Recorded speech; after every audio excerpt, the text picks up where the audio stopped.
ಎಲ್ಲರಿಗೂ ನನ್ನ ನಮಸ್ಕಾರಗಳು. ರೂಪಣಾತ್ಮಕ ಪರೀಕ್ಷೆ 2 ಫಾರ್ಮೇಟಿವ್ ಅಸೆಸ್ಮೆಂಟ್ 2 ಪ್ರಶ್ನೆ ಪತ್ರಿಕೆ ಹಾಗೂ ಉತ್ತರಗಳು. ಇದು ನ್ಯೂ ಸಿಲೆಬಸ್ ಪ್ರಕಾರ ಇದೆ, ಹೊಸ ಪಠ್ಯಕ್ರಮದ ಪ್ರಕಾರ ಮತ್ತು ಹೊಸದಾಗಿ ಬಿಟ್ಟಿರುವಂತಹ ಒಂದು LB ಆಧಾರಿತವಾಗಿ ಈ ಒಂದು ಪ್ರಶ್ನೆ ಪತ್ರಿಕೆ ಹಾಗೂ ಇವುಗಳ ಉತ್ತರಗಳ ವಿಡಿಯೋವನ್ನು ಮಾಡ್ತಾ ಇದ್ದೀನಿ. ತರಗತಿ 6, ವಿಷಯ ವಿಜ್ಞಾನ, ಸಮಯ 40 ನಿಮಿಷ, ಗರಿಷ್ಠ ಅಂಕಗಳು 20 ಅಂತ. LBA ನ್ಯೂ ಸಿಲೆಬಸ್, LBA ಆಧಾರಿತ ಪ್ರಶ್ನೆ ಪತ್ರಿಕೆ ಹಾಗೂ ಉತ್ತರಗಳು. ಒಂದನೇ ಪ್ರಶ್ನೆ, ಮುಕ್ತವಾಗಿ ತೂಗುಬಿಟ್ಟ ದಂಡಕಾಂತವು ಯಾವಾಗಲೂ ಯಾವ ದಿಕ್ಕನ್ನು ಸೂಚಿಸುತ್ತದೆ? ಉತ್ತರಗಳು ಪೂರ್ವ ಪಶ್ಚಿಮ, ಉತ್ತರ ದಕ್ಷಿಣ, ದಕ್ಷಿಣ ಪಶ್ಚಿಮ, ಉತ್ತರ ಪಶ್ಚಿಮ. ಎರಡನೇ ಪ್ರಶ್ನೆ, ಇದರ ನಂತರ ಉತ್ತರಗಳನ್ನು ನೋಡೋಣ. ಕೆಳಗಿನವುಗಳಲ್ಲಿ ನೀರಿನ ಮೇಲೆ ತೇಲುವ ಸಾಮಗ್ರಿ ವಸ್ತುವನ್ನು ಗುರುತಿಸಿ. ತಾಮ್ರದ ನಾಣ್ಯ, ಕಬ್ಬಿಣದ ಮೊಳೆ, ಒಣಗಿದ ಎಲೆ, ಗಾಜಿನ ಗೋಲಿ. ಎರಡನೇ ಪ್ರಶ್ನೆ, ಇಲ್ಲಿಯೂ ಕೂಡ 1 ಅಂಕದ ಪ್ರಶ್ನೆನೇ ಇದೆ. ಇದು ಮೂರನೇ ಪ್ರಶ್ನೆ, ಅಂತಾರಾಷ್ಟ್ರೀಯ ಮಟ್ಟದಲ್ಲಿ ಅಂಗೀಕರಿಸಲ್ಪಟ್ಟ ಅಳತೆಯ ಪ್ರಮಾಣಿತ ಘಟಕವನ್ನು SI ಏಕಮಾನ ಏನೆಂದು ಕರೆಯುತ್ತಾರೆ ಮತ್ತು ಉದ್ದದ SI ಏಕಮಾನ ಯಾವುದು ಅಂತ. ನಾಲ್ಕನೇ ಪ್ರಶ್ನೆ, ಪಾರದರ್ಶಕ ವಸ್ತುಗಳು ಎಂದರೇನು? ಇನ್ನು 2 ಅಂಕದ ಪ್ರಶ್ನೆಗಳಿವೆ ಇಲ್ಲಿ, ಒಟ್ಟು 3 ಪ್ರಶ್ನೆಗಳು. ಐದನೇ ಪ್ರಶ್ನೆ, ಕಾಂತಗಳ ಆಕರ್ಷಣೆ ಮತ್ತು ವಿಕರ್ಷಣೆ ನಿಯಮವನ್ನು ಬರೆಯಿರಿ. ಆರನೇ ಪ್ರಶ್ನೆ, ಬಟ್ಟೆಯ ಉದ್ದವನ್ನು ಅಳೆಯಲು ಇಲಾಸ್ಟಿಕ್ ಸ್ಥಿತಿಸ್ಥಾಪಕವುಳ್ಳ ಟೇಪ್ ಅನ್ನು ಬಳಸಬಾರದು, ಏಕೆ? ಕಾರಣ ನೀಡಿ. ಏಳನೇ ಪ್ರಶ್ನೆ, ಮೃದು ಸಾಮಗ್ರಿ ಮತ್ತು ಕಠಿಣ ಸಾಮಗ್ರಿಗಳಿಗೆ ಇರುವ ವ್ಯತ್ಯಾಸಗಳನ್ನು ತಿಳಿಸಿ, ಪ್ರತಿಯೊಂದಕ್ಕೂ ಒಂದೊಂದು ಉದಾಹರಣೆಯನ್ನು ಕೊಡಿ. ಇನ್ನು ಫೋರ್ತ್ ಕ್ವಶನ್, ಇದು 3 ಅಂಕದ ಪ್ರಶ್ನೆಗಳಿವೆ, 2 ಪ್ರಶ್ನೆ. ಎಂಟನೇದು, ನೈಸರ್ಗಿಕ ಕಾಂತ ಮತ್ತು ಕೃತಕ ಕಾಂತಗಳ ನಡುವಿನ ಯಾವುದೇ 3 ಪ್ರಮುಖ ವ್ಯತ್ಯಾಸಗಳನ್ನು ಪಟ್ಟಿ ಮಾಡಿ. 9ನೇ ಪ್ರಶ್ನೆ, ಸರಳ ರೇಖೆಯ ಚಲನೆ, ವೃತ್ತೀಯ ಚಲನೆ ಮತ್ತು ಆವರ್ತಕ ಚಲನೆಗಳಿಗೆ ಉದಾಹರಣೆಯನ್ನು ನೀಡಿ. ಇನ್ನು 4 ಅಂಕದ ಒಂದೇ ಒಂದು ಪ್ರಶ್ನೆ ಇದೆ, ವಸ್ತುಗಳ ಸಾಂದ್ರತೆಯನ್ನು ನೀರಿನಲ್ಲಿ ತೇಲುವ ಮತ್ತು ಮುಳುಗುವ ಗುಣಲಕ್ಷಣ ಪರೀಕ್ಷಿಸಲು ಕೈಗೊಳ್ಳುವ ಒಂದು ಪ್ರಯೋಗವನ್ನು ಕೆಳಗಿನ ಹಂತಗಳನ್ನು ವಿವರಿಸಿ. ಫಸ್ಟ್, ಅಗತ್ಯವಿರುವ ಸಾಮಗ್ರಿಗಳು ಯಾವುವು, ಪ್ರಯೋಗದ ವಿಧಾನ ಯಾವುದು, ಮೂರನೇದು ವೀಕ್ಷಣೆ, ನಾಲ್ಕನೇದು ಪ್ರಯೋಗದ ತೀರ್ಮಾನಗಳನ್ನು ಈ ರೀತಿಯಾಗಿ ಬರೆಯಿರಿ ಅಂತ ಹೇಳಿದ್ದಾರೆ. ಈಗ ಉತ್ತರಗಳನ್ನು ನೋಡ್ತಾ ಹೋಗೋಣ. ಈಗಾಗಲೇ ಪ್ರಶ್ನೆಗಳನ್ನು ಓದಿದ್ದೇನೆ ನಾನು. 1ನೇ ಪ್ರಶ್ನೆಗೆ ಉತ್ತರ, ತೂಗು ಬಿಟ್ಟಾಗ ದಂಡಕಾಂತ ಯಾವಾಗಲೂ ಉತ್ತರ ದಕ್ಷಿಣ ದಿಕ್ಕಿನಲ್ಲಿ ನಿಲ್ಲುತ್ತದೆ, ಇದಕ್ಕೆ ರೀಸನ್ ಕೂಡ ಇಲ್ಲಿ ಬರೆಯಲಾಗಿದೆ. 2ನೇ ಪ್ರಶ್ನೆ, ತೇಲುವ ವಸ್ತು ಅಥವಾ ಯಾವುದು ಅಂತ ಗುರುತಿಸಿ ಅಂದರೆ ಅದು ಸಿ ಉತ್ತರ ಯಾವುದು, ಒಣಗಿದ ಎಲೆ ಅನ್ನುವಂಥ ಉತ್ತರ. ಇನ್ನು ಅಂತಾರಾಷ್ಟ್ರೀಯ ಮಟ್ಟದಲ್ಲಿ ಅಂಗೀಕರಿಸಲ್ಪಟ್ಟ ಅಳತೆ ಪ್ರಮಾಣಿತ ಘಟಕ ಏನಂತ ಕೇಳಿದರೆ, ಅಂತಾರಾಷ್ಟ್ರೀಯ ಮಟ್ಟದಲ್ಲಿ ಅಂಗೀಕರಿಸಲ್ಪಟ್ಟ ಅಳತೆ ಪ್ರಮಾಣಿತ ಘಟಕಗಳನ್ನು SI ಏಕಮಾನಗಳು ಎನ್ನುತ್ತಾರೆ.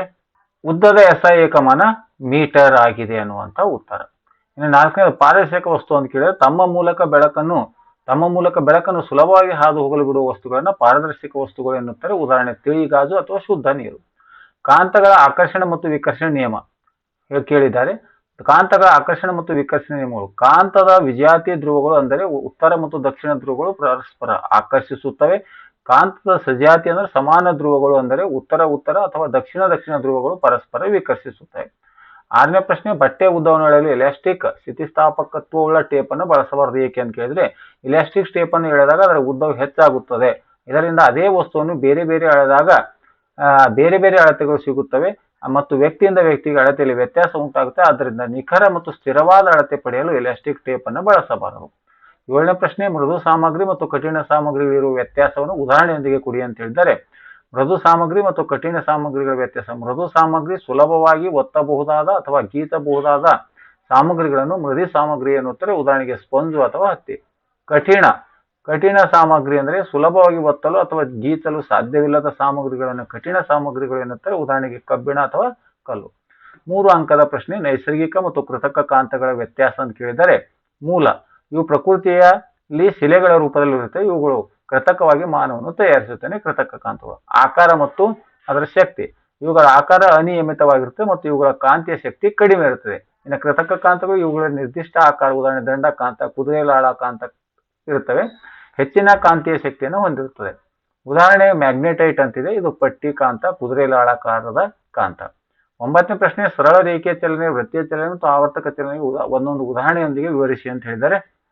ಸರಳ ಚಲನೆ, ರೇಖೆಯ ಚಲನೆ, ಒಂದು ವಸ್ತುವು ಸರಳ ರೇಖೆಯಲ್ಲಿ ಚಲಿಸುತ್ತಿದ್ದರೆ ಅದನ್ನು ಸರಳ ರೇಖೆಯ ಚಲನೆ ಎನ್ನುತ್ತಾರೆ. ಉದಾಹರಣೆಗೆ ಮರದಿಂದ ನೇರವಾಗಿ ಕೆಳಗೆ ಬೀಳುವ ತೆಂಗಿನಕಾಯಿ.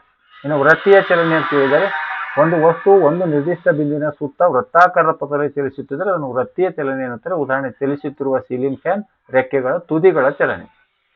ಆವರ್ತಕ ಚಲನೆ, ಒಂದು ನಿರ್ದಿಷ್ಟ ಕಾಲಾವಧಿಯಲ್ಲಿ ಪುನರಾವರ್ತನೆಯಾಗುವ ಚಲನೆಯನ್ನು ಆವರ್ತಕ ಚಲನೆ ಎನ್ನುತ್ತಾರೆ. ಉದಾಹರಣೆಗೆ ಗಡಿಯಾರದ ಲೋಲಕದ ಚಲನೆ ಅಥವಾ ಹೊಲಿಗೆ ಯಂತ್ರದ ಸೂಜಿಯ ಚಲನೆ. ಇನ್ನು 4 ಅಂಕದ ಪ್ರಶ್ನೆ ಇದೆ, ವಸ್ತುಗಳ ಸಾಂದ್ರತೆಯನ್ನು ನೀರಿನಲ್ಲಿ ತೇಲುವ ಮತ್ತು ಮುಳುಗುವ ಗುಣಲಕ್ಷಣ ಪರೀಕ್ಷಿಸುವ ಪ್ರಯೋಗ ಅಂತ ಹೇಳಿದರೆ ಈ ಹಂತ ಮೊದಲನೇ ಹಂತ ವಸ್ತುಗಳ ಸಾಂದ್ರತೆಯನ್ನು ಪರೀಕ್ಷಿಸಬಹುದು. ಮೊದಲನೇದು ಅಗತ್ಯವಿರುವ ಸಾಮಗ್ರಿಗಳು: ನೀರು ತುಂಬಿದ ಒಂದು ಬೀಕರ್, ಗಾಜಿನ ಲೋಟ, ಕಬ್ಬಿಣದ ಮೊಳೆ, ಪ್ಲಾಸ್ಟಿಕ್ ಚಮಚ, ಕಲ್ಲು, ನಾಣ್ಯ ಮತ್ತು ಒಣಗಿದೆಲೆ. ಎರಡನೇದು ಪ್ರಯೋಗದ ವಿಧಾನ: ನೀರು ತುಂಬಿದ ಬೀಕರ್ಗೆ ನಾವು ಸಂಗ್ರಹಿಸಿದ ಒಂದೊಂದೇ ವಸ್ತುವನ್ನು ನಿಧಾನವಾಗಿ ಹಾಕಬೇಕು ಮತ್ತು ಅವು ನೀರಿನಲ್ಲಿ ಮುಳುಗುತ್ತವೆ ಅಥವಾ ತೇಲುತ್ತವೆ ಎಂದು ಸೂಕ್ಷ್ಮವಾಗಿ ಗಮನಿಸಿ ವೀಕ್ಷಣೆಯನ್ನು ದಾಖಲಿಸಬೇಕು. ಇನ್ನು ವೀಕ್ಷಣೆ: ಕಬ್ಬಿಣದ ಮೊಳೆ, ಕಲ್ಲು ಮತ್ತು ನಾಣ್ಯಗಳು ಬೀಕರ್ನ ತಳಕ್ಕೆ ಮುಳುಗುತ್ತವೆ. ಪ್ಲಾಸ್ಟಿಕ್ ಚಮಚ ಮತ್ತು ಒಣಗಿದ ಎಲೆಗಳು ನೀರಿನ ಮೇಲೆ ತೇಲುತ್ತವೆ. ಪ್ರಯೋಗದ ತೀರ್ಮಾನ: ನೀರಿಗಿಂತ ಹೆಚ್ಚಿನ ಸಾಂದ್ರತೆ ಹೊಂದಿರುವ ವಸ್ತುಗಳು ನೀರಿನಲ್ಲಿ ಮುಳುಗುತ್ತವೆ. ಉದಾಹರಣೆಗೆ ಕಬ್ಬಿಣದ ಮೊಳೆ, ಕಲ್ಲು. ನೀರಿಗಿಂತ ಕಡಿಮೆ ಸಾಂದ್ರತೆ ಹೊಂದಿರುವ ವಸ್ತುಗಳು ನೀರಿನ ಮೇಲೆ ತೇಲುತ್ತವೆ. ಉದಾಹರಣೆಗೆ ಒಣಗಿದ ಎಲೆ, ಪ್ಲಾಸ್ಟಿಕ್ ಚಮಚ ಅನ್ನುವಂಥದ್ದು. ಆದ್ಮೇಲೆ ಈ ರೀತಿಯಾಗಿ 6ರಿಂದ 10ನೇ ತರಗತಿಯ ಗಣಿತ, ವಿಜ್ಞಾನ ಮತ್ತು ಕನ್ನಡ ವಿಷಯಕ್ಕೆ ಸಂಬಂಧಪಟ್ಟಿರುವಂತಹ FA ಮತ್ತು SA ಮಾದರಿ ಪ್ರಶ್ನೆ ಪತ್ರಿಕೆಗಳ ವಿಡಿಯೋ ಮಾಡ್ತಾ ಇದ್ದೀನಿ. ವಿಡಿಯೋ ಇಷ್ಟವಾದರೆ ದಯವಿಟ್ಟು ಲೈಕ್ ಮಾಡಿ, ಶೇರ್ ಮಾಡಿ ಅಂತ ಹೇಳುತ್ತಾ ಈ ವಿಡಿಯೋ ನೋಡಿರುವ ತಮ್ಮೆಲ್ಲರಿಗೂ ನನ್ನ ನಮಸ್ಕಾರ.